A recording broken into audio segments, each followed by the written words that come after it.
بسم الله الرحمن الرحيم.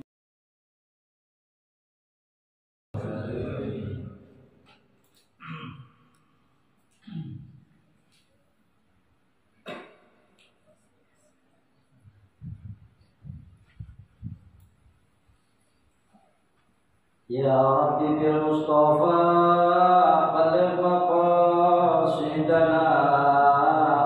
واغفر لنا ما مضى يا واسع الكرم. يا رب بالمصطفى بلغ مقاصدنا واغفر لنا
Bismillahirrahmanirrahim. Assalamualaikum warahmatullahi wabarakatuh. Waalaikumsalam warahmatullahi wabarakatuh. Bang salam makan nanas, yang jawab salam utangnya biar pada lunas. Amin. Ya, aminnya paling kencang, utangnya paling banyak. Assalamualaikum warahmatullahi wabarakatuh. Waalaikumsalam warahmatullahi wabarakatuh. Alhamdulillahilladzi ja'ala Ramadhana syahrul shiyam. Asyhadu an la ilaha illallah wahdahu la syarika lah. Wa asyhadu anna Muhammadan abduhu wa rasuluhu la nabiyya ba'dah. Allahumma shalli wa sallim ala sayyidina wa habibina wa syafi'ina wa qurrati a'yunina wa maulana Muhammadin sayyidil mursalin wa ala alihi wa ashabihi ajma'in. Qala subhanaka la ilma lana illa ma 'allamtana innaka antal alimul hakim. Wa qul rabbi shrah li sadri wa yassir li amri wahlul 'uqdatam min lisani yafqahu qawli. Qala Allah ta'ala fi kitabihil karim wa huwa asdaqul qailin. A'udzu billahi minasy syaithanir rajim.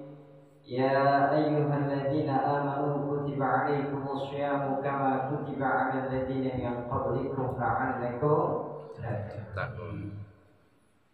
Qala Nabi sallallahu alaihi wasallam man shoma ramadhana imanan wa ihtisaban ghufira lahu ma taqaddama min dhanbi. Shadaqallah wa shadaqa rasulullah. Yang sama kita hormati dan kita muliakan imam kita yang telah memimpin sholat Aisyah, akhina fillah Ustaz Syifa, akhina fillah Ustaz Rifki, beserta para asatidz yang lainnya. Mohon maaf para guru yang tidak dapat saya sebutkan satu persatu. Kita doakan guru-guru kita senantiasa Allah berkahi usianya, bin musyahan dan lahiriah batiniyahnya, Allah tetapkan istiqomahan dalam dakwahnya ya Rabbal. Bapak Ketua RT kita, Bapak Kamsan, orang-orang tua kita, tokoh masyarakat, sepuh kita, Bapak Rahmat, Bapak Hasan, Dan tokoh-tokoh yang lainnya mohon maaf lahir batin tidak dapat saya sebutkan satu persatu. Mudah-mudahan para tokoh masyarakat kita senantiasa selalu menjadi penasehat kita semua dan senantiasa selalu diberikan kesehatan lahiriah dan batiniah. Bapak-bapak, ibu-ibu, anak-anakku sekalian yang berbahagia, mudah-mudahan pada malam hari ini kita bertambah-tambah berkah. Syukur-syukur kita semua biar bisa pada ke Mekah, biar bisa tawaf di Ka'bah, biar bisa wukuf di Padang Arafah. Dari situ kita ke Madinah, ziarah makam Rasulullah. Pulang-pulang duit kita bertambah-tambah, biar bisa beli sawah, beli rumah yang megah, beli mobil yang mewah, yang udah nikah rumah tangganya biar jadi rumah tangga sakinah mawaddah warahmah, anak-anaknya biar jadi anak-anak soleh-solehah, yang belum punya mantu biar punya mantu anak lurah, matinya kita semua dalam keadaan husnul khotimah. Amin ya rabbal alamin. Bapak Ibu yang dirahmati Allah, alhamdulillah tak terasa kita sekarang puasa hari yang keberapa? Lebaran berapa hari lagi? Ada menuju Lebaran belum? Alhamdulillah. Bersyukur kita kepada Allah. Tahun ini masih dipertemukan dengan bulan suci Ramadan. Sebab apa? Banyak keluarga kita, bahkan istri kita atau suami kita, anak kita, tetangga kita, kerabat kita, saudara kita udah ada yang pulang ke rahmatullah. Maka Ramadan yang dipertemukan oleh Allah kepada diri kita ini satu hal yang sangat berharga buat siapa? Buat diri kita masing-masing.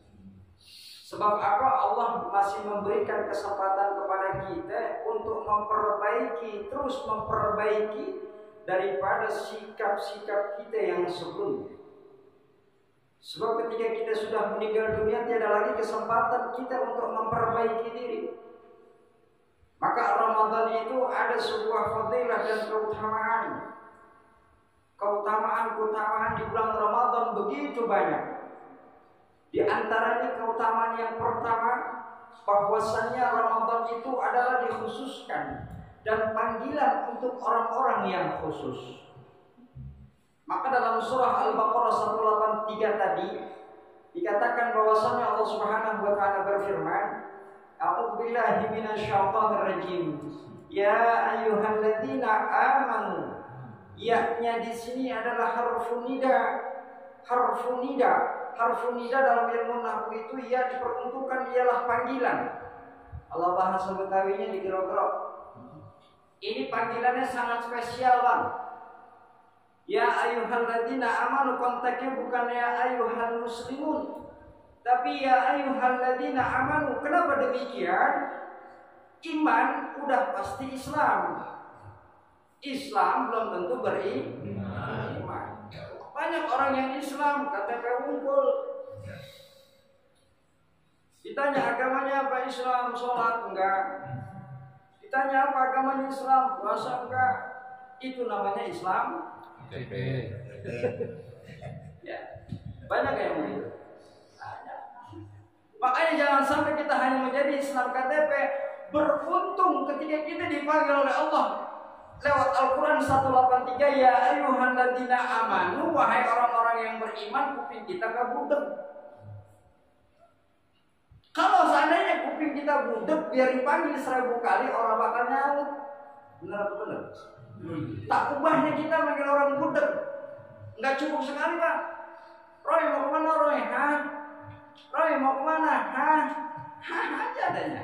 Coba kalau dia kupingnya dengar ketika dipanggil Roy, lah baik, oi minimal. Sama dengan urusan puasa, ya ayyuhalladzina amanu kutiba alaikumussyam. Wahai orang-orang yang beriman, telah diwajibkan atas kalian untuk berpuasa. Lalu kita nyaut, bagaimana nyautnya? Kita laksanakan puasa di bulan suci Alhamdulillah.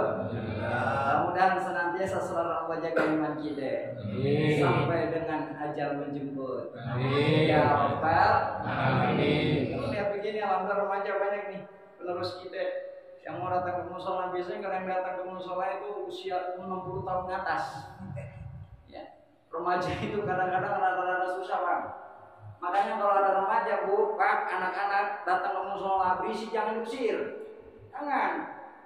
Bagaimana anak-anak kita mau cinta sama musola? Bagaimana anak kita cinta sama masjid? Kalau dia datang ke musola diusir, berisik bagian. Tahu bagian? Biarinin. Kalau dia berisik memang wayahnya usianya segitu, memang usia bermain. Tinggal kita yang tua arahin. Kadang-kadang berisik kita usir, pulang-pulang ujung-ujungnya apa? Dia mampir ke warnet. Ujung-ujungnya apa? Dia main game. Jangan salahin anak kita gedenya nanti demen sama game. Karena dari kecilnya tidak diarahkan untuk cinta kepada musola atau masjid. Ini alhamdulillah yang ke-10. Remaja-remajanya saya lihat banyak nih. Anak-anaknya juga banyak mau ikut sholat tarawih. Biasanya urusan sholat tarawih itu usia 50 tahun ke atas, Bang. Iya. Anak muda susah banget disuruhnya ikut sholat ke masjid. Alhamdulillah. Yang pertama, ini kuntum, kuliah peserta antum. Biasanya tarawih dulu baru kuntum, tapi nggak apa-apa sama aja, ya. Buat dulu tarawih. Ini malam Senin, jadi kita bebas bisa bikin 12 ya. Lanjut. Yang kedua, keutamaan puasa. Rasul yang menggaransi, man shoma ramadhana imanan wa ihtisaban ghufira lahu ma taqaddama min dzambi. Yang kedua kata Rasul, siapa orang yang berpuasa penuh dengan keyakinan dan penuh dengan pengharapan. Tuh. Ya. Kita puasa atas dasar yakin, Pak, atas dasar iman, bukan karena iming-iming akan dibelikan baju baru, bukan karena iming-iming akan mendapatkan sesuatu, melainkan dasar iman dan penuh pengharapan. Siapa orang yang berpuasa lantaran iman dan penuh pengharapan, ghufira lahu ma taqaddama min dzambi, maka jaminannya, garansi, Rasul yang menggaransi akan dihapuskan daripada kita punya dosa. Alhamdulillah. Digaransi, Pak. Siapa yang garansi? Langsung Nabi yang menyampaikan, siapa orang yang berpuasa di bulan suci Ramadan penuh keimanan dan penuh pengharapan, ghufira lahu ma taqaddama min dzambi, dosa-dosa kita yang kemarin itu dihapus, kecuali utang. Kalau utang kagak cukup pakai istighfar, Bang, ya. Kalau utang dulu dibayar. Iya.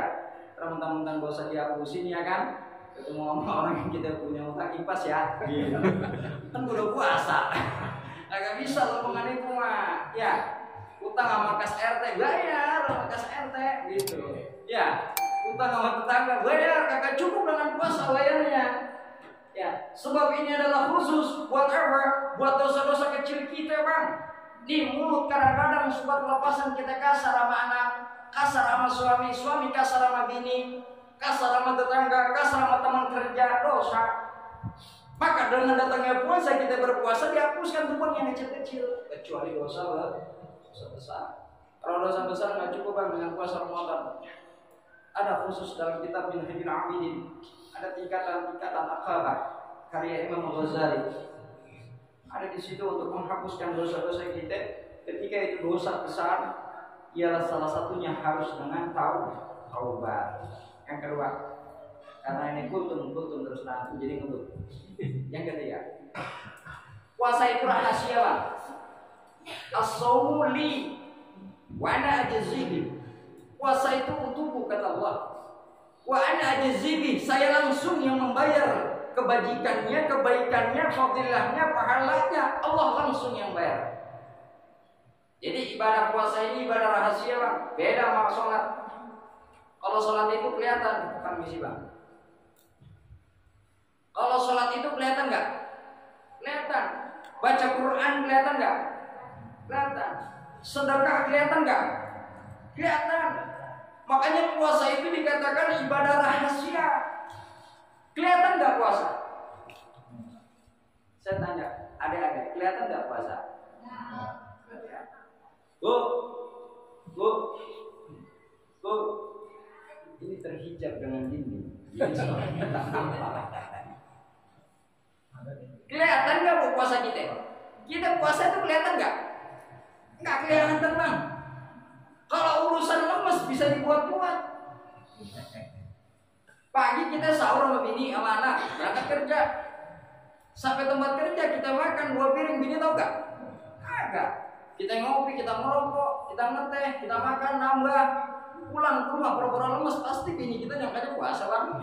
Bener gak? Makanya puasa itu rahasia. Nggak ada yang tahu. RT sendiri juga nggak tahu kalau kita lagi puasa apa kagak. Bibir kita kering-keringin. Jalannya belakang doyong. Masih puasa bang. Alhamdulillah naik masih. Orang di kantor 2 bakul makan ya. Ilaha. Makanya puasa ini adalah ibadah rahasia bang. Maka Allah langsung tuh yang bayar nanti. Daripada ganjarannya langsung Allah. Kalau ibadah sholat kita nampak nih, kita ruku bareng-bareng, kita takbir bareng-bareng, ikut imam tadi, kelihatan. Baca Quran kelihatan, sedekah kelihatan. Tapi puasa rahasia. Yang tahu hanya diri kita kepada Allah. Makanya jadikan tahun ini puasa kita puasa yang berkualitas. Amin. Jangan hanya puasa kita menahan haus dan lapar saja lah. Sebab apa, tidak sedikit orang yang berpuasa hanya mendapatkan haus dan lapar saja, nggak dapat apa-apa. Sayang kalau puasa kita begitu. Jadikan puasa yang berkualitas. Dengan datangnya Ramadan, kita ditempa untuk menjadi hamba-hamba yang mukhlisin. Dengan datangnya Ramadan, kita ditempa untuk menjadi hamba-hamba yang sabirin. Dengan datangnya Ramadan, kita ditempa untuk menjadi hamba-hamba yang muttaqin. Sebab apa? Dunia tempat meninggal, akhirat adalah tempat tinggal. Maka tujuan utama kita adalah akhirat, Bang. Puasa melatih kita yang selama ini lisan kita berkata-kata kasar menjadi lembut. Lisan yang selama ini selalu mengerjakan kemunkaran menjadi kemakrufan. Kaki yang selama ini susah diajak ke mushola, susah diajak ke masjid, susah diajak ke majelis ta'lim, susah diajak melangkah kebaikan. Dengan datangnya Ramadan kita menjadi terbiasa, kita langkahkan kaki kita untuk melangkah di tempat yang baik-baik. Alhamdulillah. Alhamdulillah. Kalau cuma puasa nahan sama lapar bang, bocah TK juga jago-jago bang anak kita. Ya kan? Walaupun puasa jam 10 buka dia nyambung lagi. Terasa dia buka nyambung lagi. Maghrib buka lagi bareng bapaknya. Akan tetapi kita nih udah pada tua, remaja, hai remaja, yuk dari sekarang latih diri kita untuk mengerjakan puasa yang sebenar-benarnya puasa. Agar apa, puasa yang kita kerjakan ini bukan hanya seremoni, bukan hanya sekedar ikut-ikutan. Maka jadikan buat diri kita ini seolah Ramadan terakhir buat kita. Nggak ada yang jamin bang, tahun besok kita ketemu lagi sama yang namanya Ramadan. Siapa yang bisa jamin? RT nggak bakal bisa jamin. Umur kita nggak ada yang bisa jamin bang. Bisa jadi pada malam hari ini kita pulang taraweh, jamaah musola hidayah meninggal semua. Bisa jadi, kecuali yang ngomong. Tapi viral ya, maksud TV One. Jamaah berita terkini. Jamaah musola hidayah pulang taraweh meninggal semua, kecuali yang ngomong. Gitu. Artinya apa? Nggak ada yang ngejamin kita bang. Nggak ada yang ngejamin kalau kita ini tahun besok akan ketemu. Jangankan tahun besok pulang dari sini, nggak ada yang ngejamin kalau kita masih ada umur. Oleh karena Ramadan ini jadikan sebagai jembatan wasilah untuk kita bersama untuk kembali ke alam yang sebenarnya, kembali ke rumah kita yang sebenarnya, kembali ke tempat kita yang sebenarnya. Ya bang ya, ya bang ya. Ya. Yang keberapa? Keberapa? Yang banyak makan lontong ini. Ya. Ngomong apa ini namanya? Apa jangan-jangan kolok di rumah masih banyak? Ya. Yang terakhir, Rasul ngasih tahu sama kita bang, nih keutamaan Ramadan. Nanti di yaumil akhir nanti, ya, ini si puasa usul semua. Ya Rabb, ini si fulan yang berpuasa, dia rela menahan haus dan lapar dan menahan nafsu selama Ramadan selalu datang. Maka berikanlah ya syafaat ya Allah. Ramadan datang, mohon nanti sama Allah. Diperuntukkan untuk siapa? Untuk hamba-hamba Allah yang taat ketika datang Ramadan lalu dia mengerjakan puasa di dalam. Alhamdulillah. Sama juga dengan seperti Quran. Nanti Quran pun akan bicara, ya Allah, berikanlah ini orang-orang yang membaca di saat malam orang tertidur lalu dia membaca Al-Quran, dia tadarus Al-Quran, maka berikanlah dia syafaat, berikanlah dia pertolongan. Alhamdulillah. Kita semua di sini adalah ahli Quran. Amin. Senang baca Quran. Katanya Ramadan ini adalah bulan Quran, bagi ini tadarus Pak. Jadi kalau malam nunggu sahur jangan karambol mulu, ya. Baca Al-Quran walaupun sekepet baca. Mau buka baca Quran, jangan ngaburit sesuatu. Ngapain dia baca Quran di rumah diem-diem. Ngaburit ada baik. Kalau ngaburit ada aja kok yang kita lihat. Ya kan, yang bikin batal pahala puasa. Jangan kesana ya kan, banyak cewek-cewek yang di sono. Nah, tiga. Lah ialah pakaiannya udah yang sudah. Tunggir kemana-mana, lepis pada bolong. Ya, itu bukti sebendi mulus purik bang, digalaknya bul. Lah, ya Allah, puasa bang nih, puasa ya. Nenek-nenek kalau di luar puasa kelihatan jelek bang. Tapi ngapa kalau Ramadan nih, apalagi menjelang buka, kalau kita lagi nyari buku, nenek-nenek berubah cakep. Ya, bener apa bener? Itu lontong yang tadinya kita biasa-biasa aja bang, tapi dalam bulan suci Ramadan ngapa sedap banget itu dia? Enak. Es buah. Kalau kita lagi ngabuburit itu es buah, kopi, obat kopi, celam kita itu nafsu kita itu bang, nafsu kita. Makanya puasa itu syarutunnya itu cuma satu, al-imsak, nahan dari haus dan lapar. Udah cuma segitu, nahan nafsu kita. Udah cuma segitu puasa. Jadi kalau ada yang roman yang ngiler-ngilerin kita bang, abain dulu, dah tahan. Ntar juga makin ketemu sama lontong, sama Bang ya. Alhamdulillah. Nah, kalau kita begini ya, dan segitu aja mudah-mudahan kita semua berdoa Allah puasa kita ini menjadi puasa yang berkualitas. Amin. Kita mohon kepada Allah sama-sama, mudah-mudahan Allah pertemukan kembali dengan bulan suci Ramadan. Amin. Puasa kita, tadarus kita, zakat kita, sedekah kita, tarawih kita, serta ibadah-ibadah yang lain diterima oleh Allah Subhanahu. Amin. Ahli kubur keluarga kita yang meninggal dunia diampunkan dosa-dosanya. Amin. Kuburannya jadi amal terkait dengan serta yang mewakafkan tanah ini Bapak jiwa senantiasa selalu diberkahkan usianya. Amin. Diberkahkan rezekinya, disehatkan lahiriah batinnya. Dan kita sebagai warganya senantiasa selalu semangat untuk memakmurkannya. Amin ya Rabbal alamin. Seperti yang dapat saya sampaikan, insyaallah kita lagi di gelombang dan channel yang berbeda. Sebetulnya malam hari ini saya harus ke Kalideres sama Lubang Buaya Pak. Cuman kalau saya ke Kalideres berapa ya kan saya nanti. Ya, Lubang Buaya juga bisa tolak. Kalau saya ke Lubang Buaya, aku saya tidak mau Buaya Pak. Ya, dengan saya sini jelas, ya kan? AC lagi dingin, ya kan? Ya, alhamdulillah. Dari sini saya langsung ke Bogor habis terawih. Dari Bogor ke Bekasi, subuh di balik ke Jakarta. Itu juga kalau ada yang undang. Maka saya di rumah. Apa itu Bogor? Ya, alhamdulillah. Nah, kita sudah. Assalamualaikum warahmatullahi wabarakatuh.